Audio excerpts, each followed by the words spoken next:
Peace, salam. This is Imam Malik Mujahid, and you're watching Muslim Network TV. Muslim Network TV is always there on Galaxy 19 satellite, Raku, Amazon Fire TV, Apple TV, whole lot of social media, but of course on our website, muslimnetwork.tv as well. Today we'll be talking about disaster relief and preparedness and relief work, which we do, which the whole world is doing it. And there may be hundreds of organizations which are involved in there. And all citizens feel they need to be part of it. I remember Katrina, when the Federal Emergency Management Authority, FEMA, and the federal government was nowhere to be found. And it was people who neighbors were helping neighbors. There is a mosque in New Orleans. It was a little higher ground. It became a center of relief work, which was organized by citizens. Then other faith communities got involved, and they became the first responders. I remember raising funds in Chicago along with other people, in which Muslim and Baptist and other denomination will take turn in feeding close to 25,000 people. So one day of Muslims, and we were all involved in supporting that as well. So there's a federal government has a disaster relief month, National Prepared Month, they're calling. September is supposed to be that.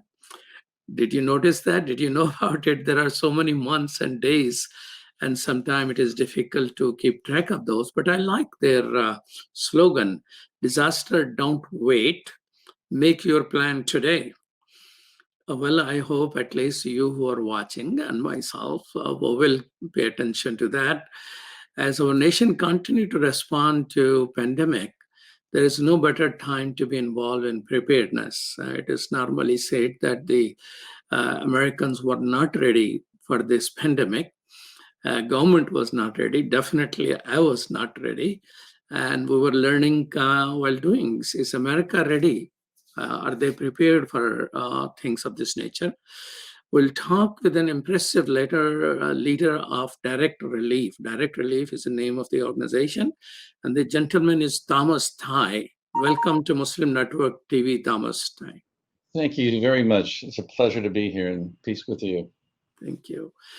Thomas Tighe has served as president and CEO of Direct Relief, actually serving that, a not-for-profit humanitarian medical organization. It is there since October 2000, or Thomas is there since October 2000. Tighe served previously as Chief Operating Officer of Peace Corps. Thank you so much, and for your amazing contributions. Well, it's my pleasure to be here, and likewise, and congratulations on the Muslim Network TV and all the great accomplishments. It's a privilege to be with you. Thank you. So you're in California, and how far are fires from you? I heard that, West Coast seems to have more disasters than whatever hurricane we had. So what is the current situation?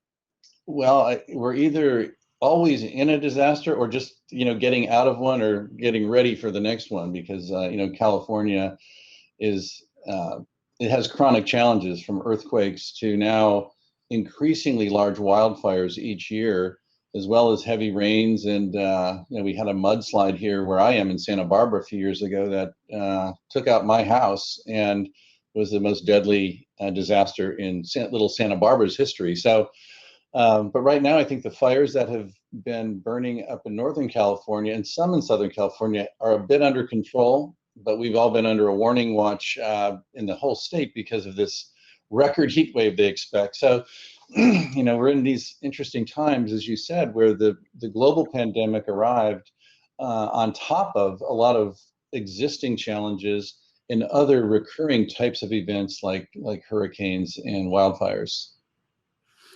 What I was surprised while reading to prepare for this show was that a Direct Relief provided close to $700,000 in financial support to city and county fire departments. Mm-hmm. I thought government helps not-for-profit, but since when not-for-profit has started helping government? Well, thank you for reading very carefully into our website. You know, it's an interesting point that you've raised. We don't receive any government funding, and that is not because of any antagonism towards government. It is really for flexibility purposes.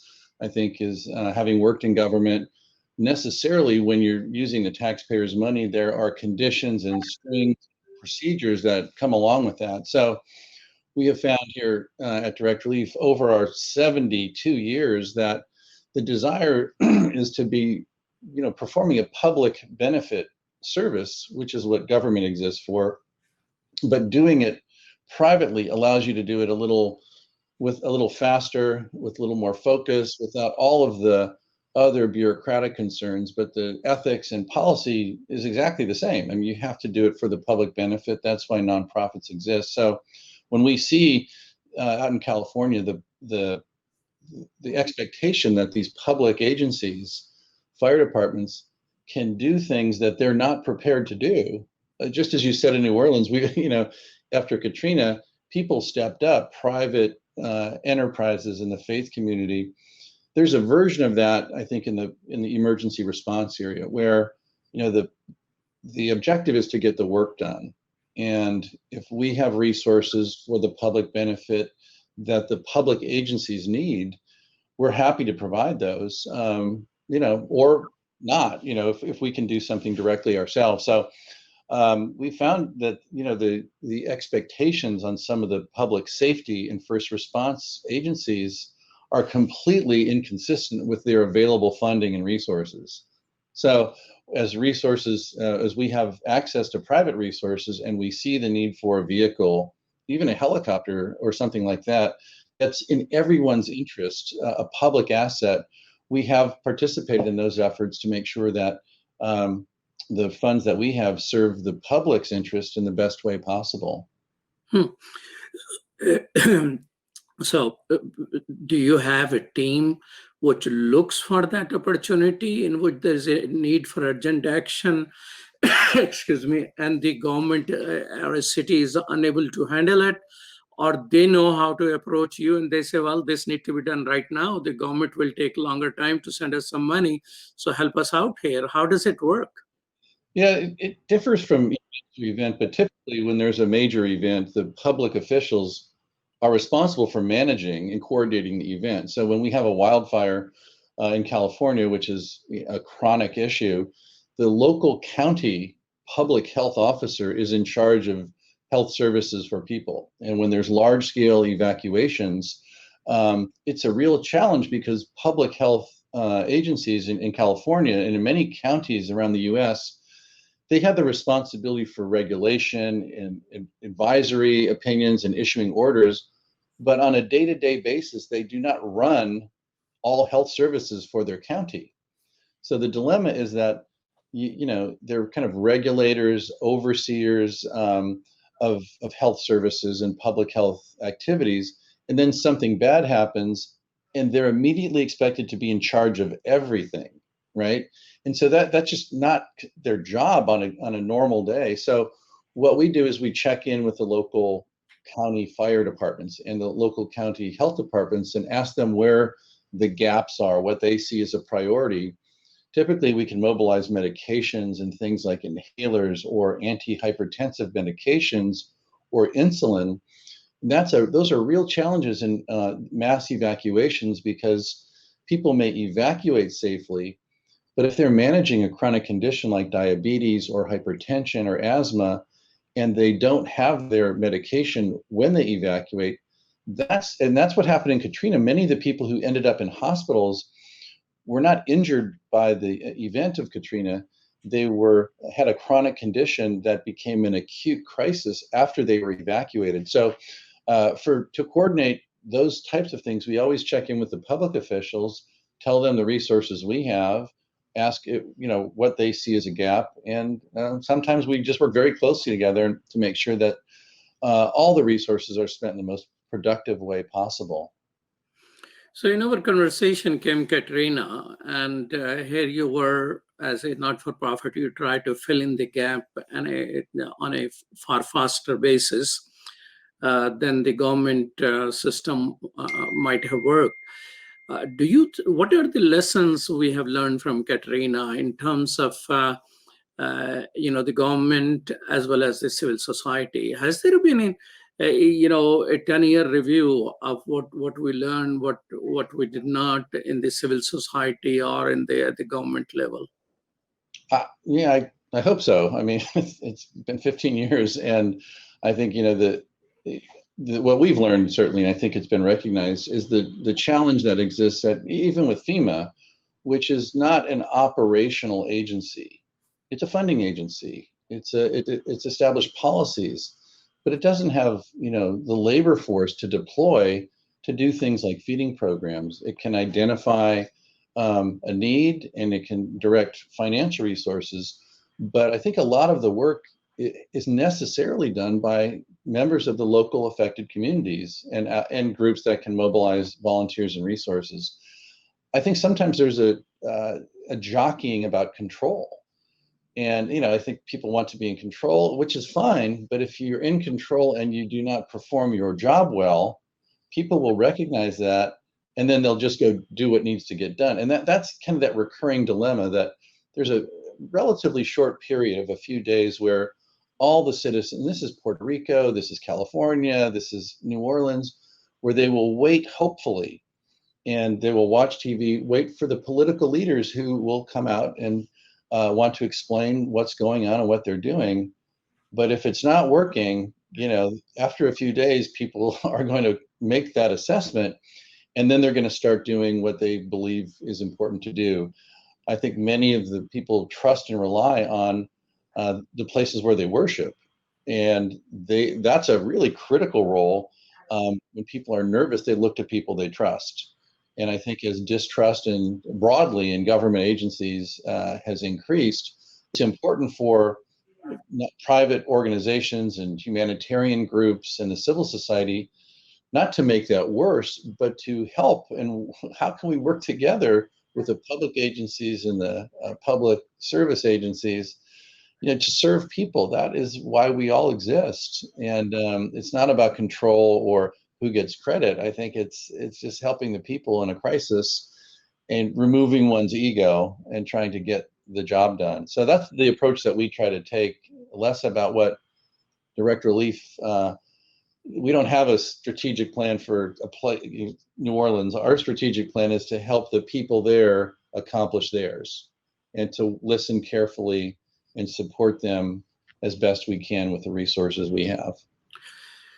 So, have you been part of any gatherings of the civil society, relief organization, disaster relief agencies, in which they have sat down thinking about, are we together ready for the worst scenarios?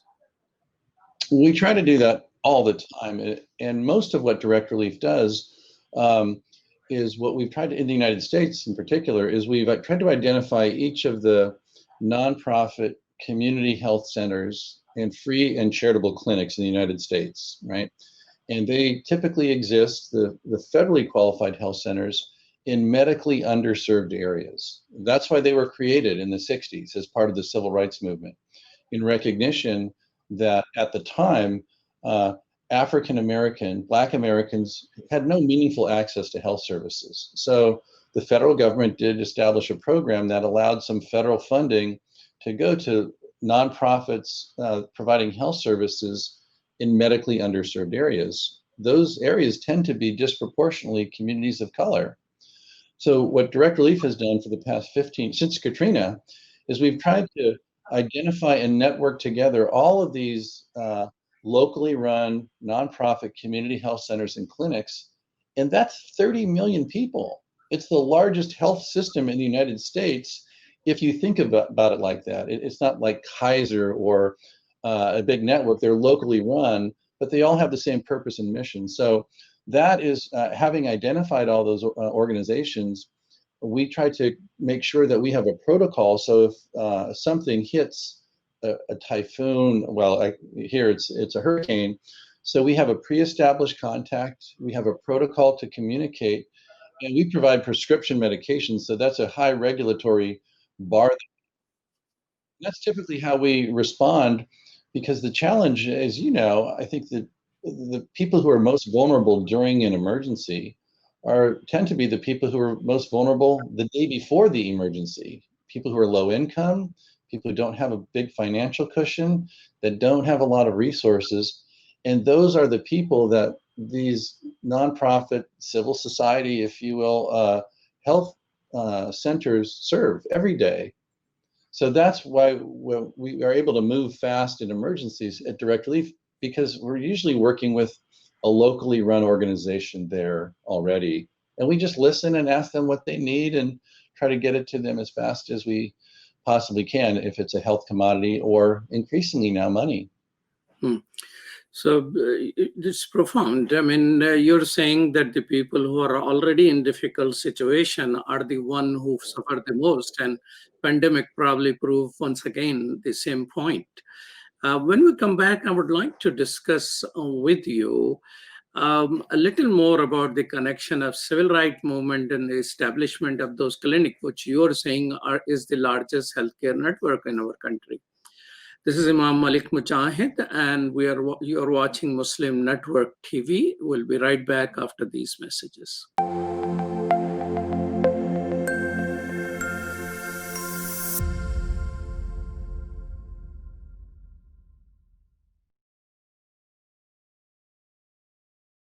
My wife, she's a professor at the University of Cincinnati, who's Catholic, and by her watching and listening to our 3-year-old son watch Adam's World, she ended up taking Kalima Shahada. She embraced Islam because she learned so much about Islam and the other prophets. It really affected our life in a great way, and because of Sound Vision and Adam's World, we're Muslims. I took my Shahada 15 years ago, and I actually am from a rural part of Ohio. And so I found the catalog for Sound Vision, and I ordered the tapes and the CDs and the books, and I used those, and especially for my little daughter, that's how we basically learned our Islam, and Islam entered our hearts through the wonderful works of Sound Vision.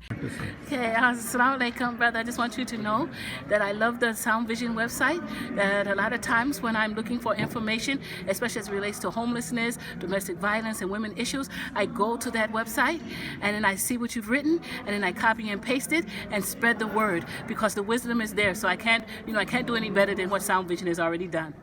Sound Vision is our survival guide. It is the organization that provides skills for Muslims how to survive and thrive in this community here in the US. Assalamu alaikum, my name is Anam, I'm in 11th grade, and I grew up with Adam's World, and what it taught me was unity, respect, and love for the Muslim Ummah. Adam's World is the greatest show ever made. Take me to the Kaaba, man. I love that puppet.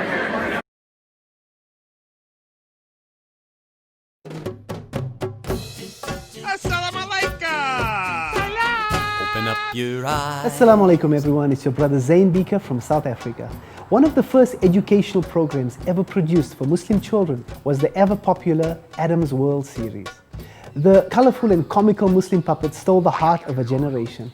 Sound Vision will be releasing brand new episodes of Adam's World with the launch of a Adam's World app. Subscribers will enjoy new Adam's World episodes as they are released, as well as all the classic episodes of Adam's World. So visit adamsworldapp.com now to learn more, subscribe, and enjoy new adventures of Adam and his friends. And let's keep helping tomorrow's Muslims today. Assalamu alaikum. Adam's World.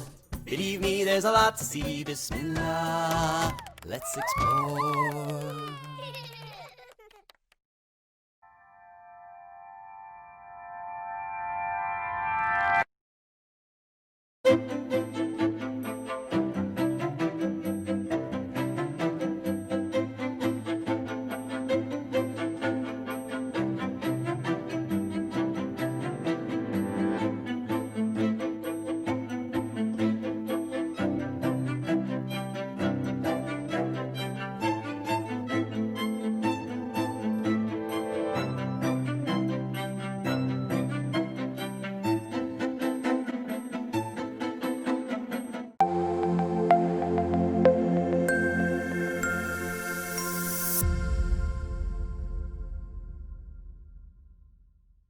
Welcome back to Muslim Network TV. This is Imam Malik Mujahid, and I'm talking with Thomas Tighe. So you were mentioning that it was the result of the civil rights movement that a network of health clinics were mentioned. What was that? Do you have a little more on that? Because you're saying this is the largest network, healthcare network. Yeah, they're called the federally qualified health centers, and they were established or authorized under legislation enacted in 1965,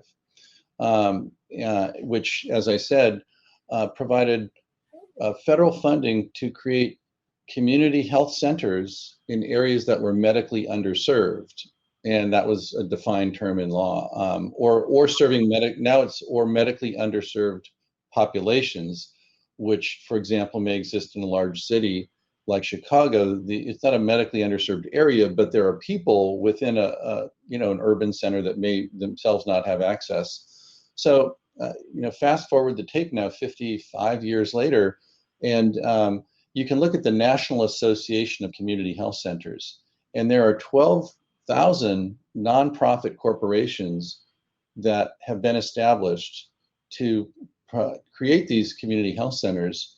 One community health center corporation, a nonprofit corporation, may run up to 10 clinical sites as part of their operation. So there's 13,000 clinical sites, and that collectively take care of 30 million people in the United States.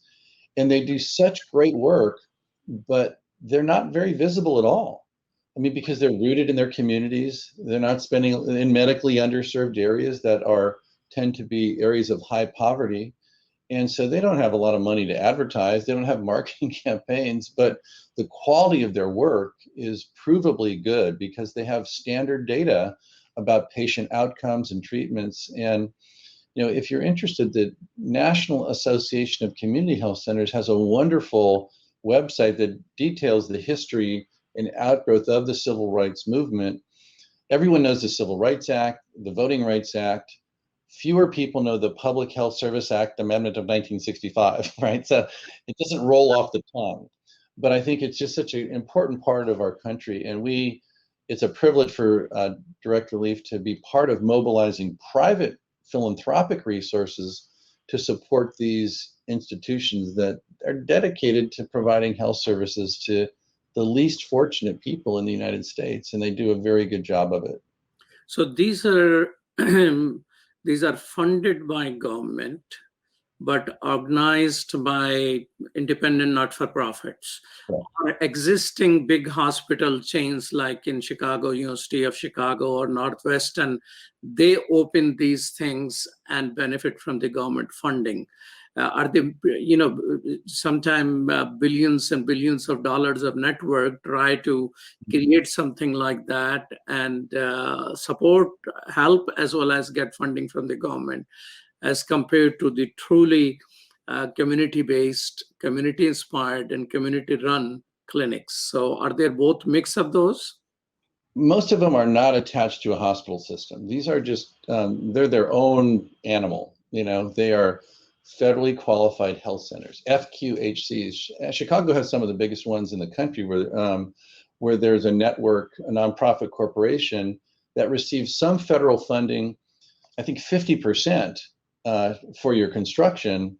And so you have to raise the rest of the money yourself. And then the conditions of funding are that you must see everyone who shows up. You cannot, it doesn't matter if they're insured or uninsured or undocumented or a citizen, and you have to provide services to everyone. So it's strictly, non-discriminatory, and it's very tough for these organizations and they get Medicaid reimbursement. That's how they finance their activities, which differs from state to state.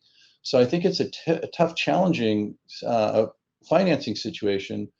But because they do so much work that is, for people they don't get a penny from or for, it's a really good place. And we provide prescription medications for those who can't afford them and need them through these clinics because they're licensed both in their own state and have this federal status. And one of the interesting conditions that's a requirement for these is that 51% of the boards of directors must be current patients.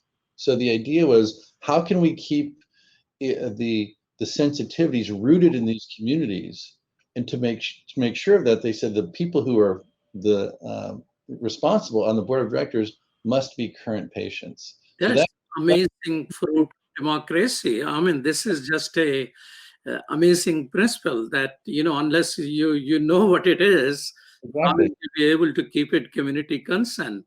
Wow, who wrote that law? I wonder. I better go to that website and figure that out. It's one of the most effective pieces of legislation, I think, in the last 70 years. The GI Bill and some of these other things, but it's been successful, but it's not been highly profiled. But it's a wonderful group of. Maybe its success has a lot to do that it is not high profile. Otherwise, somebody will go after it. Right, you're right. I think it's like the Peace Corps you mentioned. I worked at the Peace Corps.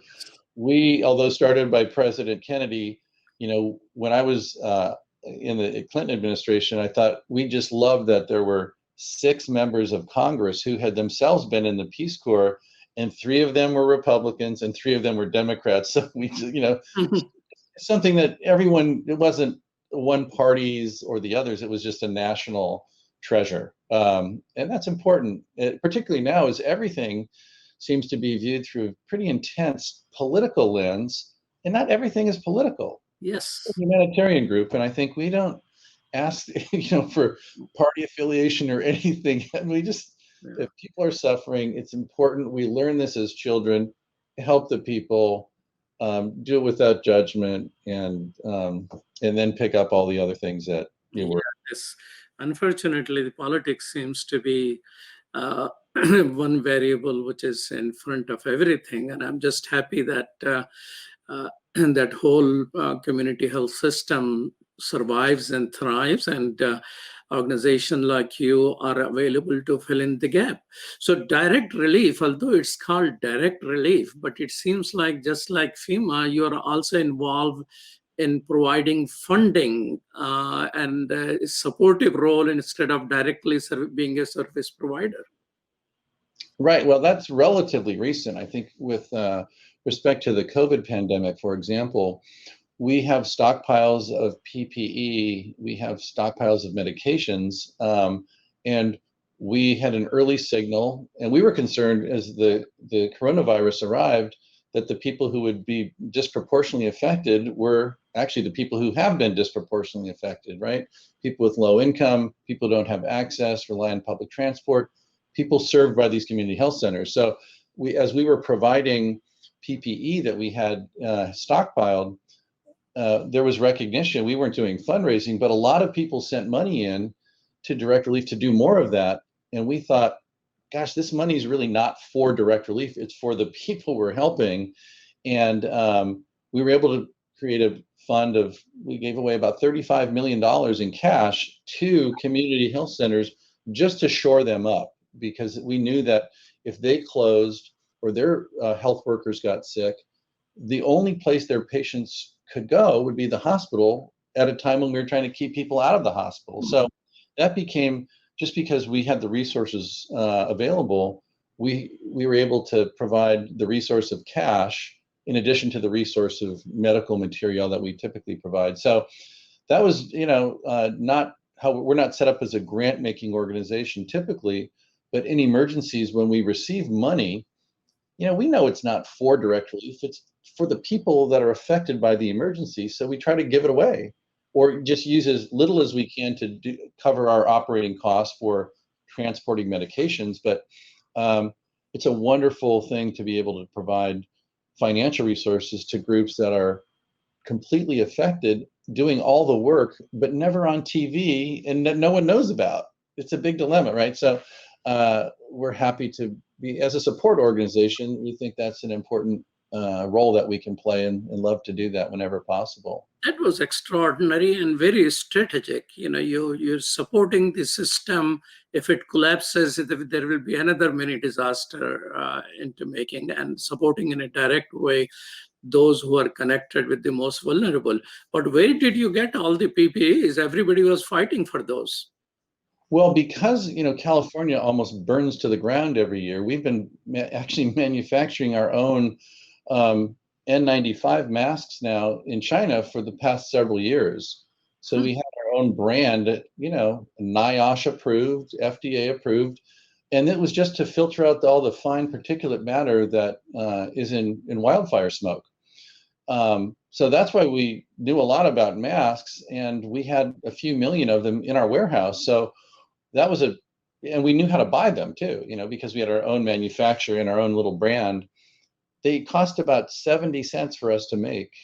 And so when you start seeing people selling them for $10, it was just awful. So at one time it was way higher than that. But just kind of obscene, and so I think for us, people who have a lot of money can typically get what they need, but people who don't are, they need to rely on a public benefit, right? And so that was a focus. That's why we had stockpiled PPE in the event of another large series of wildfires, which we have every year now in California. But then Australia earlier this year had they had a huge problem there.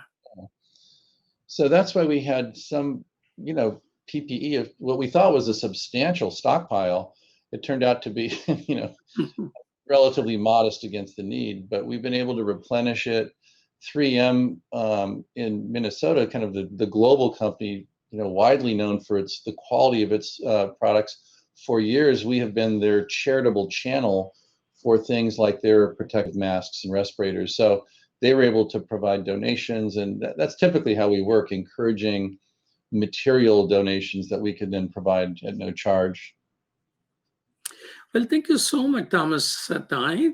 This is, you keep providing some very interesting information, which need to be on New York Times and top newspapers, but maybe it is better off not being there. Otherwise, it will be whether it's Republican PPE or is it Democratic PPE. You're watching Muslim Network TV, and we'll be right back after these messages.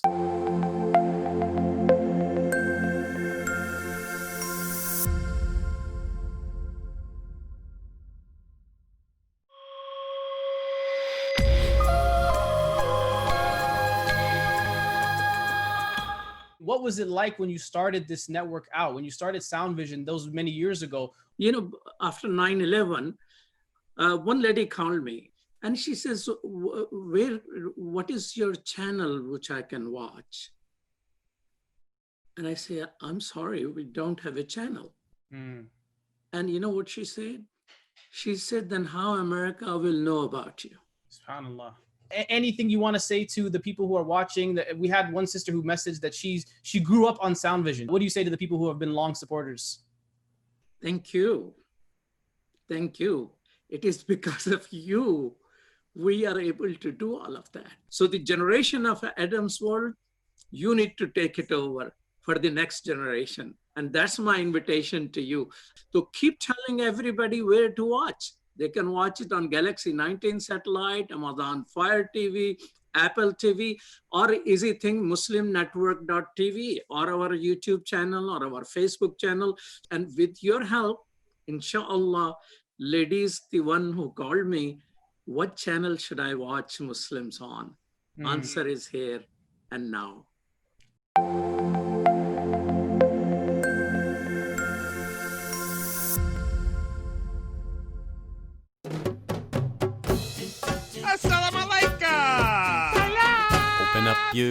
Assalamu alaikum everyone, it's your brother Zain Bika from South Africa.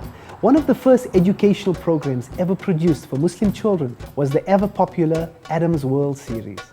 The colorful and comical Muslim puppets stole the heart of a generation. Sound Vision will be releasing brand new episodes of Adam's World with the launch of a Adam's World app. Subscribers will enjoy new Adam's World episodes as they are released, as well as all the classic episodes of Adam's World. So visit adamsworldapp.com now to learn more, subscribe, and enjoy new adventures of Adam and his friends. And let's keep helping tomorrow's Muslims today. Assalamu alaikum.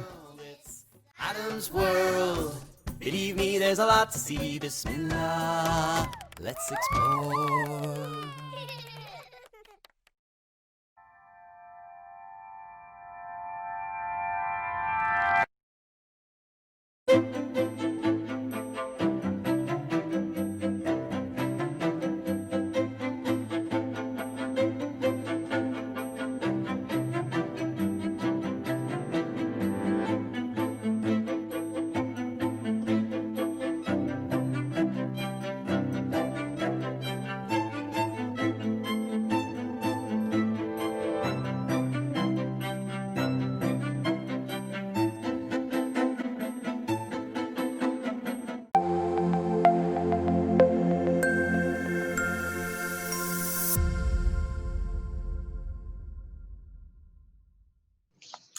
Welcome back to Muslim Network TV. You're watching us on Galaxy 19 satellite, Amazon Fire TV, Roku, Apple TV, as well as our own website, muslimnetwork.tv. This is Imam Malik Mujahid. I'm talking with Thomas Tighe, who is leader of Direct Relief. It's an organization which seems to be very strategically placing its effort, more focus on medical aspect of the disaster relief. You were mentioning FEMA's job description is to provide policies, strategic direction, and funding. And it does not go directly in helping people out. So what are the major institutions do they use when there is an urgent need to move, not counting National Guards and the Army and the soldiers, who they directly on a shortest possible notice mobilize? Because when Katrina happened, federal government came under a lot of pressure, and there were a lot of stories about FEMA being non-effective. I think Mr. Brown was his president, who president called Brownie is doing a great job, and pretty soon he was out. So what I want to know is FEMA, if that is not their job to show up, who they expect to show up and support them?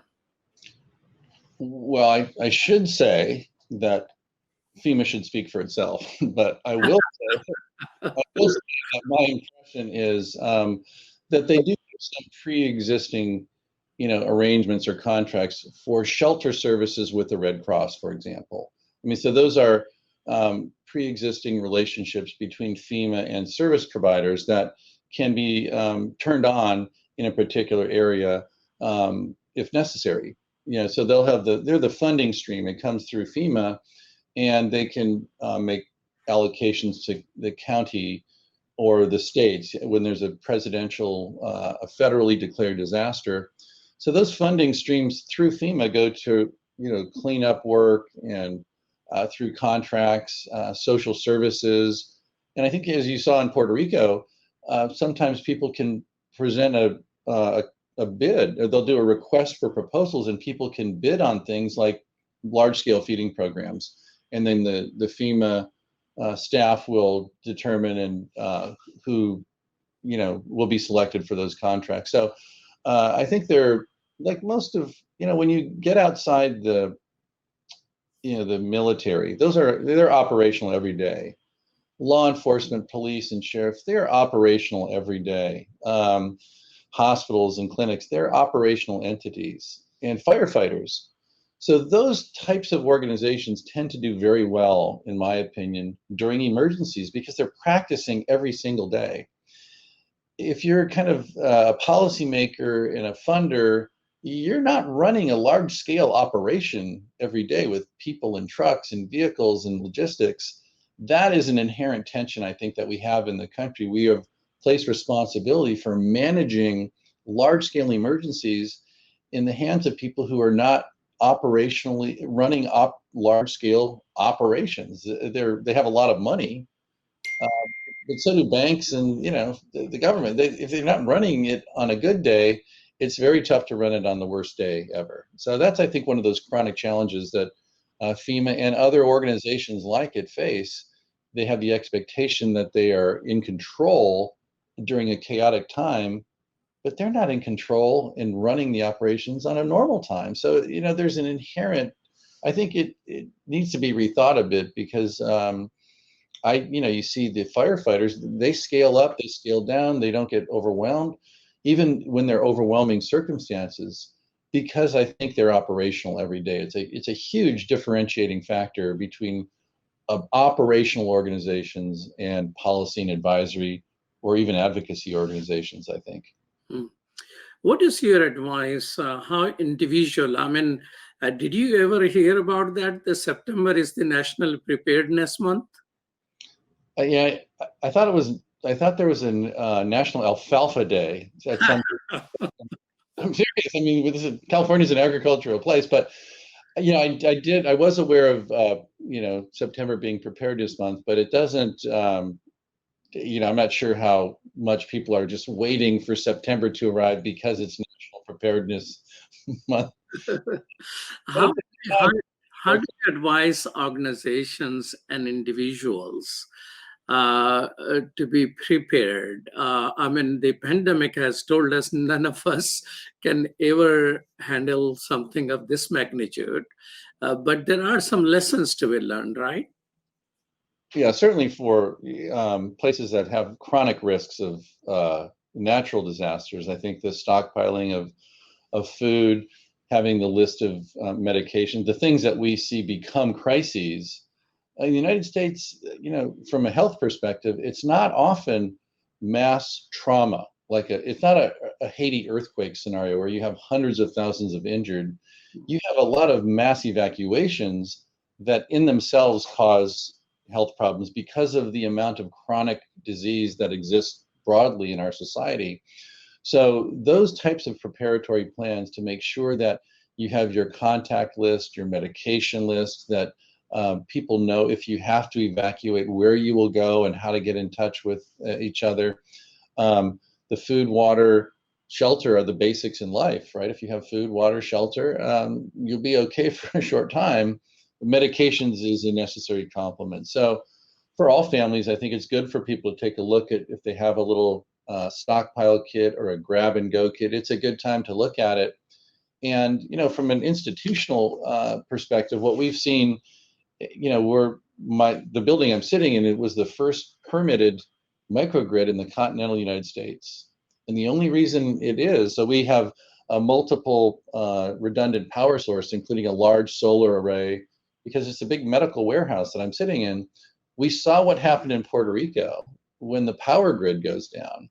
Everything goes down. You can't get money out of the bank. You can't get health services if there's electronic health records. So power backup is increasingly important. You know, it's a prerequisite for many things: information, money, communication. So I think having adequate power backup is something that we did not expect direct relief to be involved in, but in California, we've ended up providing now millions of dollars for community health centers that serve the least fortunate people to have backup power plans, solar arrays on their roofs, and big battery backups, because we have a big problem with delivering power during fires. It gets cut off.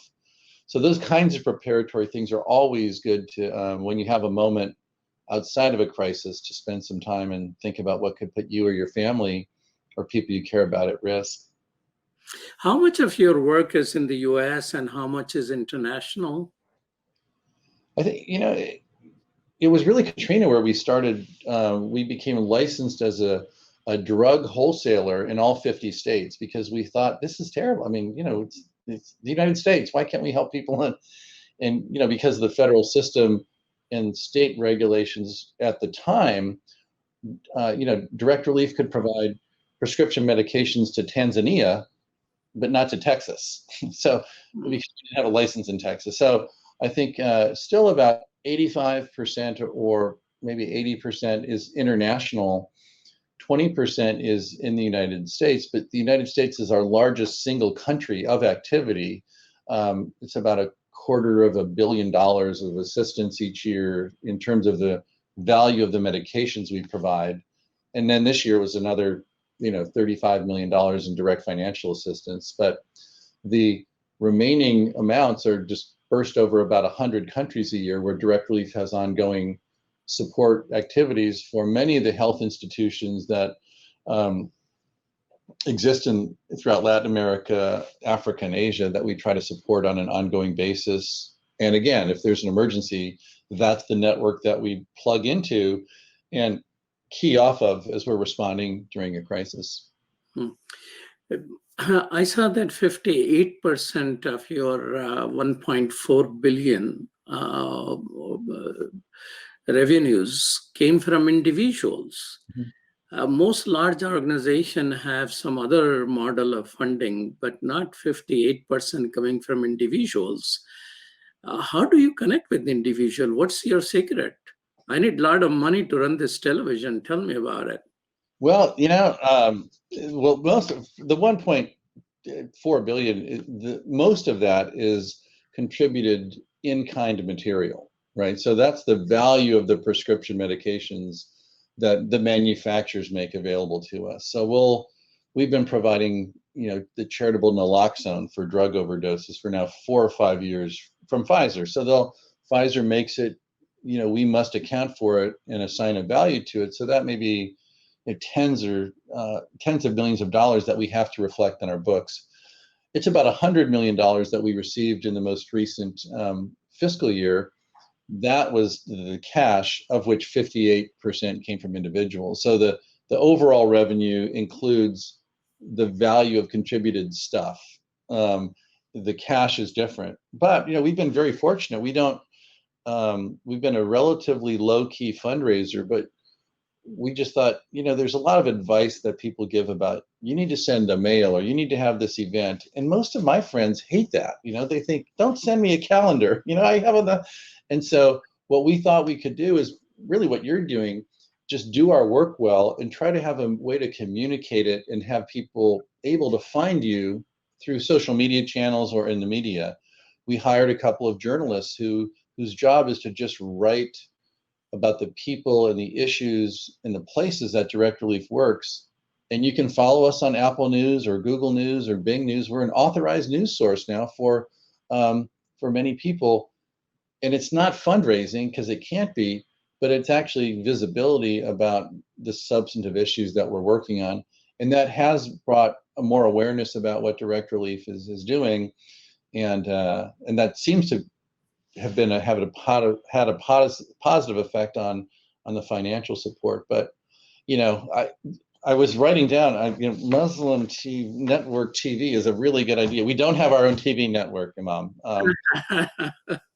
Well, we can help you get it started. That will be our support for the good work which you do, strategically supporting community centers, which you mentioned is the largest network up there. Tell me this, when your house last year itself became, it was completely destroyed or something like that. So when you rebuilt, what you kept in mind?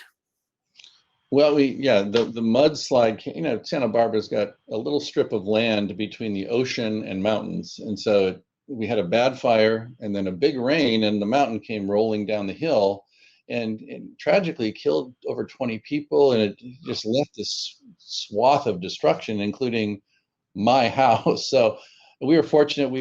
My family was fine health-wise, but you lose your house, you have to rebuild it, and you're now sensitive to the risks that exist. What the local government did was they imposed new building requirements so that you actually have to increase the elevation of your house, so that could not happen again, and strengthen all of the and protect against any future such risks. So it's that has been required to make sure it's safer, sturdier, at higher elevation to protect against the risks, which makes it a longer rebuilding process. But that often happens in all these places affected by storms. the building codes are upgraded basically to in recognition of whatever happened during those storms, and that is a challenge for the homeowner, but it's important as a matter of public policy, I think, to do it. So we're getting near 3 years out, but we're looking. There's now a structure that's framed for the Tighe family, and we can't wait to get back to our little house. Right. You have been with Peace Corps as its chief operating officer.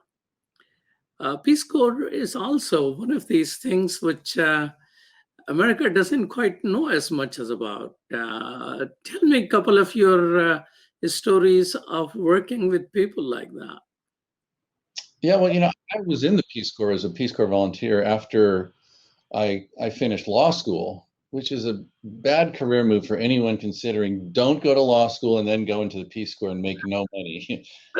Your mother will be disappointed in your choice, but your choice was great. It put you in a lifelong track of service. Right. And that really is an opportunity. I think that, again, the recognition that existed in 1961 when the Peace Corps was founded, that was the height of the Cold War. And I think the idea of the Kennedy family and Sergeant Shriver, from Chicago, and the first director of the Peace Corps, he recognized that if people from different countries only meet through their militaries or their diplomats, that's bad. There's these, national strategic interests sometimes that cause tensions between sovereign countries, but people generally don't hate each other. They generally like each other. And so you have to provide an opportunity for people who from different backgrounds to have a chance to work alongside each other. And the United States was relatively isolated. So the idea was, let's send people out there just to help with no agenda, just to work in a role that the local government, the host government, identified, and give people a chance to work alongside each other and learn about each other culturally. So I was a Peace Corps volunteer in Thailand, which was fascinating for me, having grown up in California. And I learned a lot about just a completely different culture, most of it Buddhist, but where I lived, it was predominantly Muslim in southern Thailand. So you went in the southern Thailand, Pattaya area, Patani, I think they call it. Yeah, I was in Langu, a very small district, but there was not a mosque where I grew up in, Palo Alto, and there was one ringing about a block away every morning. So it was just eye-opening, enriching. And it's hard to be judgmental. It's easy to be judgmental and stereotype people if you don't know anyone with that background. So I think the idea of having people learn about each other, work together as a check against the potential for, just whatever the strategic interest or government posturing might be. And I think largely it's worked. I think a lot of people from the Peace Corps went into the diplomatic service. If they went into business, I think that was enriching. And people like the founder of Netflix was a Peace Corps volunteer in Africa, and I'm sure that influenced his outlook on life. It's enriching, and it for me personally, it was so interesting. It led me to a series of additional activities, and you really see the disparities that exist in the world. Everyone. What were you doing there? Were you teaching, or what were you doing there? Yeah, I was an English teacher. I think originally I was going to go to Africa, to Liberia to be a teacher, and there was a coup at the time. So they said, "Can you go to Thailand?" And I said, "Okay, yeah." So I was an English teacher for seventh grade through high school students, basically. It was one of the core English as the foreign language in Thailand was one of the requirements to get into the university, and a big part of really employment because of the tourist industry. So this was in the last millennium, Imam, in the 80s. So yes, I know. It was a different time. But there are smart people who thought you're an American agent anyway. Yeah. No, it was. I'm looking for, unfortunately, with the coronavirus, it's the first time since 1961 that every Peace Corps volunteer has been brought home. It's never happened before. So that's, I hope that it can be reestablished and continue rolling, because the opportunity, it's different if you're working with someone than if you're trying to sell them something. So I think if the interactions are only through business transactions, I think that's an incomplete understanding of a culture, and that respect and appreciation and understanding of different You backgrounds. were working there, Thomas. So were some people suspicious of you, that why this man has come to this area? The Peace Corps had been around Thailand for a long time, so I think they thought, why is this weird person living in our town? Because he looks different and he speaks Thai strangely. But I think by the time I was there in 1986, I don't think there was suspicion. Although where I was in Thailand, that was the one place where there was some tension, really along ethnic, kind of the Malay-Thai border, was an area under some dispute at the time. So, but I think for me personally, there was always the joke that the suspicion was that the Peace Corps was a front for spies. And once you met a Peace Corps volunteer, they realized they would never, this person. So they were very successful spy. They were able to fool the whole world. So Peace Corps work is increasing. I mean, minus the pandemic. Is this a growing thing, or is it just one of those things sitting there? Well, we'll see if it gets reestablished. I think it's, one of the, that was unusual at the time. I think the Peace Corps is a government-sponsored, it's kind of a government-sponsored NGO almost, which I had to remind people when I was on the staff that, oh no, we are part of the government. We can't do whatever we want, But I think so now there are many more opportunities where NGOs have been established. There's a lot of service opportunities for young or even retired people to work internationally with civil society organizations to perform kind of community service or to do development work, not exclusively through the Peace Corps. So there are other alternatives now, and I just hope the Peace Corps, because it's been a really wonderful jewel of the United States, I hope that it can continue to thrive after the COVID-19 pandemic subsides a bit. Thank you so much, Thomas Tighe. Thomas Tighe is president of Direct Relief and doing an amazing work. And thank you, Dr. Abdul Wahid, for producing today's show. Well, Sherdil for producing today's show, and Dr. Abdul Wahid for being the backup. You're watching Galaxy 19 satellite, Amazon Fire TV, Roku, and Muslim Network TV on muslimnetwork.tv website as well. Peace and salam. Be safe. Be prepared for the disaster. Thank you.